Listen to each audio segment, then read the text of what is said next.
بسم اللہ الرحمن الرحیم۔ حضرت عبداللہ بن مسعود رضی اللہ تعالیٰ عنہ کی بیوی زینب ثقفیہ رضی اللہ عنہا بڑی مالدار خاتون تھی۔ فرماتی ہیں کہ ایک دن اللہ کے رسول صلی اللہ علیہ وآلہ وسلم کا یہ فرمان ہم نے سنا، اے عورتوں کی جماعت، صدقہ اور خیرات کیا کرو، اگرچہ اپنا زیور فروخت کر کے ہی کیوں نہ ہو۔ کہتی ہے کہ میں اپنے خاوند عبداللہ بن مسعود کے پاس آئی اور کہا، آپ محتاج ہیں اور اللہ کے رسول صلی اللہ علیہ وآلہ وسلم نے ہمیں صدقہ و خیرات کرنے کا حکم دیا ہے۔ آپ رسول اکرم صلی اللہ علیہ وآلہ وسلم کی خدمت میں حاضر ہو کر یہ مسئلہ دریافت کریں، اگر یہ صدقہ میں آپ پر کروں اور یہ کفایت کر جائے تو ٹھیک، ورنہ میں یہ صدقہ دوسروں کو دیا کروں گی۔ عبداللہ بن مسعود رضی اللہ عنہ نے ان سے کہا، تم ہی نبی کریم صلی اللہ علیہ وآلہ وسلم کی خدمت میں حاضر ہو کر یہ مسئلہ پوچھو۔ حضرت زینب کہتی ہیں، چنانچہ میں اللہ کے رسول صلی اللہ علیہ وآلہ وسلم کے گھر کی طرف چل دی۔ وہاں دروازے پر ایک انصاری عورت کھڑی تھی۔ میں نے جب اس سے پوچھا کہ تم یہاں کیا لینے آئی ہو، تو اس کا مسئلہ بھی میرے ہی جیسا تھا۔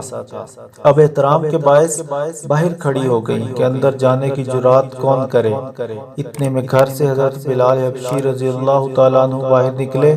ہم نے موقع غنیمت جانا اور ان سے کہا کہ وہ اللہ کے رسول صلی اللہ علیہ وآلہ وسلم سے پوچھنا چاہتی ہیں کہ کیا وہ اپنا صدقہ اور خیرات اپنے شوہروں کو دے سکتی ہیں اور اسے اپنے زیر پرورش یتیموں پر خرچ کر سکتی ہیں، اور ساتھ ہی ان سے کہا کہ اللہ کے رسول صلی اللہ علیہ وآلہ وسلم کو ہمارے بارے میں نہ بتانا کہ ہم کون ہیں۔ فرماتی ہیں کہ حضرت بلال رضی اللہ عنہ اللہ کے رسول صلی اللہ علیہ وآلہ وسلم کے پاس گئے اور مسئلہ دریافت کیا۔ اللہ کے رسول صلی اللہ علیہ وآلہ وسلم نے پوچھا کہ جو عورتیں دروازے پر ہیں کون کون ہیں؟ انہوں نے عرض کیا، ایک تو انصاری عورت ہے اور دوسری زینب ہے۔ آپ نے فرمایا، کون سی زینب؟ حضرت بلال نے عرض کیا، عبداللہ بن مسعود کی بیوی۔ اللہ کے رسول صلی اللہ علیہ وآلہ وسلم نے ارشاد فرمایا، ان کے برا اجر و ثواب ہے، ایک تو قرابت داروں سے حسن سلوک اور دوسرا صدقہ و خیرات کرنے کا۔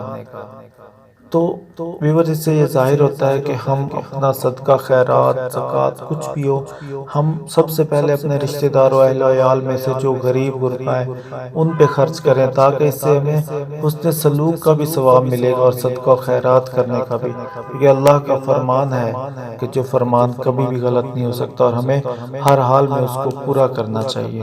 میری دعا ہے کہ اللہ تعالیٰ ہم سب کو اپنے رشتہ دار و اہل و عیال سے اپنا سلوک کرنے اور ان کا خیال کرنے کی توفیق عطا فرمائے۔ آمین یا رب العالمین۔